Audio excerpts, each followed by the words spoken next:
I have got one of my favorite actors on all of television. He's in Kenya, Nikolaj Coster-Waldau. Welcome to Nairobi. Thank you so much. We are so excited you're in our city. Well, I'm excited to be here. And you brought a ball. Why do you have a ball with you? Well, it's because I'm here for this thing called the Global Goals World Cup, which is, you know that thing about, there's so many things in the world today that divides us, that separates us, but I don't know about in Kenya, but I have a feeling that sport is big. Sport is There's big, something but that can get us together. Football, especially is right? a religion here. So we use football here. These great women have come up with this idea to do a tournament with women from all over the world. They come together and then they play for these the global goals that the UN created, which are all amazing. It's like end poverty, gender equality, fight climate change, all those great things. But do it where the idea is that you start off with something fun. You play football and then you communicate. So that's why I'm here. And you're an ambassador for Save the Children, so you're already very involved. Well, I'm an ambassador for the United Nations Development Program, Right. and I'm trying to raise awareness for the 17 global goals for 2030. Great. So you've been in Nairobi around with activities around this particular work. Yes. How did that go? Well, it's been great. I mean, I've never been to. I've always wanted to come to Kenya. I mean, I think the whole world knows about Kenya, and you know. I've only have 2 days here. I have 2 days in all. Right. I've been to the park outside Nairobi. Good, you've done Nairobi I've properly. done Nairobi properly. It's beautiful. Saw some animals. We got lost. All right. I mean, I think that's the Now first you have time. a story that's the to first tell. time I've been in a park in a city where I got lost. I mean, it's amazing. And then, of course, you know, met some amazing people. Just, yeah, you must be very proud to be Kenyan. Why are you so involved in something like this? You come from a nice, comfortable Western lifestyle, but these sustainable development goals especially work in the developed world, where people tend to be the poorest, the most disadvantaged. Well, I think what I love about this idea of the 17 global goals is that we can all agree on these things. We all want to end poverty. We all want to fight climate change. Right. I mean, I picked two of these 17 that I focus on, and one is gender equality. Right. I have 2 daughters. I want them. I mean, they're very lucky they live in a country where they have a huge, where they have a lot of rights protected. But I want them to be able to travel the world and enjoy the same rights everywhere? Exactly, and I want women all over the world to enjoy those rights because women are so strong and they have so much to give, and it makes sense. Right. Everything makes sense here. We all want clean water. We all want, you know, fresh air to breathe. So that's one thing. The other thing is fighting climate change. My wife is from Greenland. I've been up there to do some, where you can see the effects of the climate change, as you can here. You know, I understand you have a drought here, yes, which is huge, directly right now. connected to the climate change, and we have to do something about it. But the only way to do this is for all of us to go together, to do it, you know. It really is up to us, the people. So that's why I'm involved in this. Just one more thing before we leave that subject. Sure. You talked about the rights, the women being able to enjoy equal rights across the world. And the word feminist sometimes takes on very strong connotations. And some people even consider it, how if you say you're a feminist, then why are you so militant about it? Would you consider yourself a feminist? Well, for me, it means just equal rights for men and women. And there are many ways to be a feminist. You know, I'm not going to judge other people. For me, it just means that equal rights, and that's very important. I mean, today, I know actually, I think in your constitution you have some law that supports gender equality. Yes. But if you look around the world, more than 150 countries have laws that discriminate against women, which is ridiculous. Right.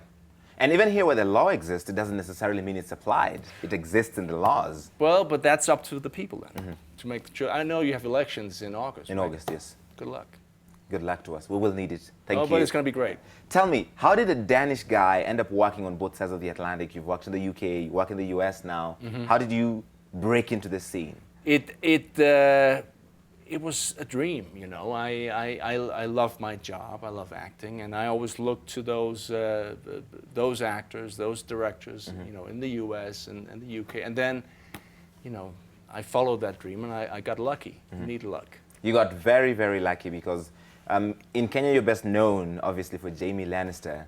Sure. And your character in Game of Thrones. And what is this like when you got the call back? You're going to play. I mean, obviously nobody knew who this guy was going to be. That's the thing. I mean, I'd done a couple of television, what they call television pilots, which is the first episode of a television show.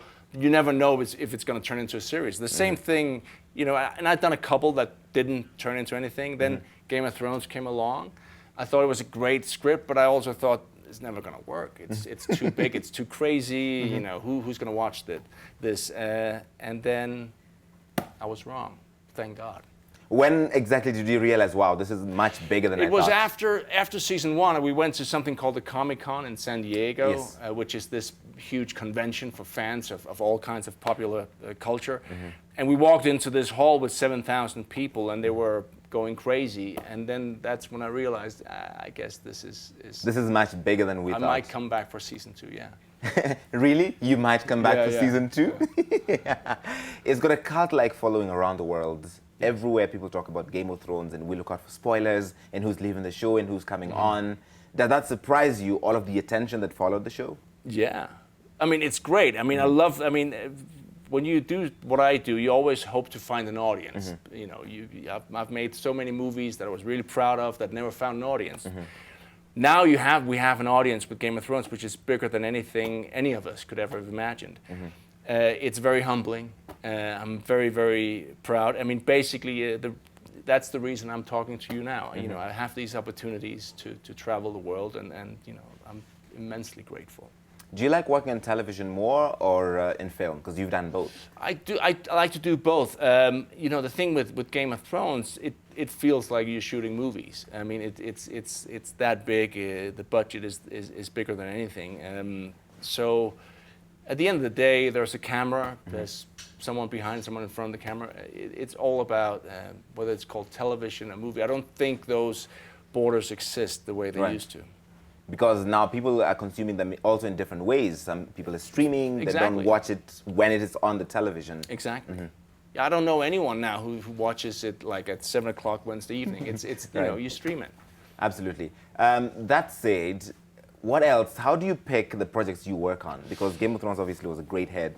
What are you going to be doing next, and how will you decide, no, this script, I'm not interested in it, or this movie, I'm going to pass? Well, the next things that I have a couple of movies coming out this year. One called Small Crimes, which was a small movie but very funny, dark, character-driven.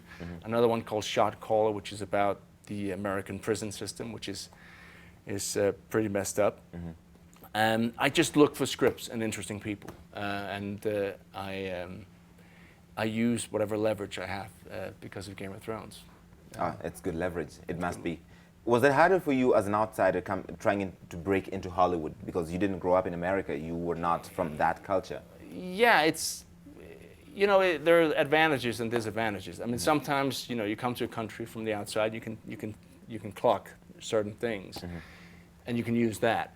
Obviously, the whole feel of a culture. It takes so long to really get to know a place.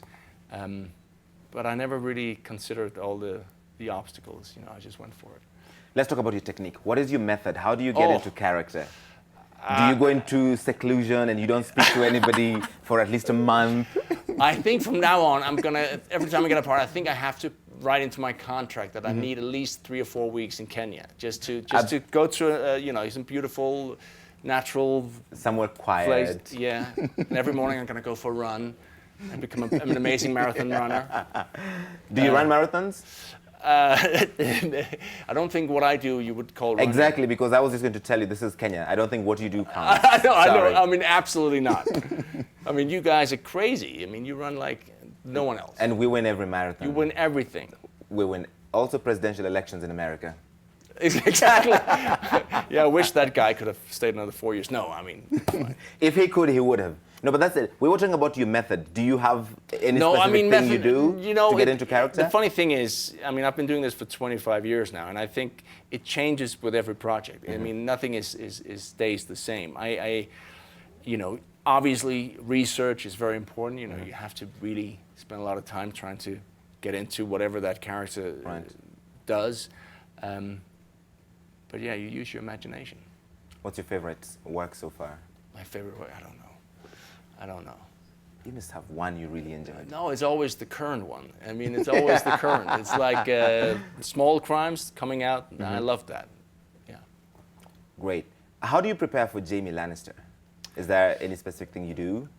Well, as I put on the golden hand, and then I say the words, and hope for the best. I think you do it fantastically, and the world is reacting to it. There's a voice technique. There's how you speak naturally now is not how you speak as Jaime Lannister. Oh no, he's English. Yeah, he's English. Yeah, he's more. Are you a student of accents? Yeah. You have to do accents. Do you do accents? Really badly. Yeah. I can do a good Indian one. That's good. That's good. But the funny thing, you take the head shake out. You have to do you that. see, the head shaking helps to confuse people. So even if you're doing it badly, yeah, you it's go. not Oh, so yeah, obvious. I've seen that before. Yeah, I've seen the head shake. I think it's doing it well. What would you say in Jaime's voice, but something completely like something that wouldn't be on Game of Thrones, like follow me on Instagram? Well, on Game of Thrones, it would be Cersei, darling, follow me on Instagram. They're breaking out. All of them are so excited by that. Because I don't know. Tell me about something about yourself that you haven't told anyone in Kenya. I'm the one who's doing the interview. No, but now we've done this for so long. Now I'll change it. What have I never told somebody in Kenya? Yeah. Wow. Is there anything that people would be just anything? Anything at all. I was going to be a priest. I was in a Catholic seminary. Oh yeah. So I was going to be a priest. And how long did you study? 4 years. You studied for 4 years? Yes. So what happened? Why did you stop? Life happened. Well, what does that mean? It's not about a girl. No, I'm not saying it's about a girl. I think, this is what I haven't told anybody, I think I would have made an awesome priest. I think so too. You're very good at talking and listening, and obviously you use that in your everyday That's how I make work. a living, thank you. I think I would have made an awesome priest, but do you ever miss I don't know. I don't think so too. No. There's too many rules and regulations and the way you're supposed to act, and I'm too much of a rebel for that. Yeah. So maybe you stayed for 4 years. Maybe if I went through, then I would have tried to lobby from inside to have priests marry and have children. You would have been a great pope. I would have been a great pope. Imagine that. What would be the first thing you did as a pope? The first day you take office, now you're the pope. What would you do? Is there anything that you think this would be pretty cool? I think all priests marrying would be pretty cool because it's a difficult life. I think that would have done a there lot would of be good. a revolution. If they'd done that like 100 years ago, we would have been would have been a good thing. There would have been a revolution. Yeah, that's Listen, before I let you go, if there are people who want to get into acting, do you have any tips for them? Just go for it. Follow your dreams. And if I can just say one thing to everyone watching, just because it's very important. I want, if you have access, go online, go check out undp.org and read about these 17 global goals, because they're so important for all of us. And the thing is, poverty, we can actually end that by 2030. It's a real thing. Every day, 250,000 people come out of extreme poverty around the world. That's a huge number. Right. So, yeah, that's the last thing I want to say. You have said it very well. Thank you so much for coming on. Thank you. And thank you for being involved in the community and just trying to make sure that everybody has equal rights around the world.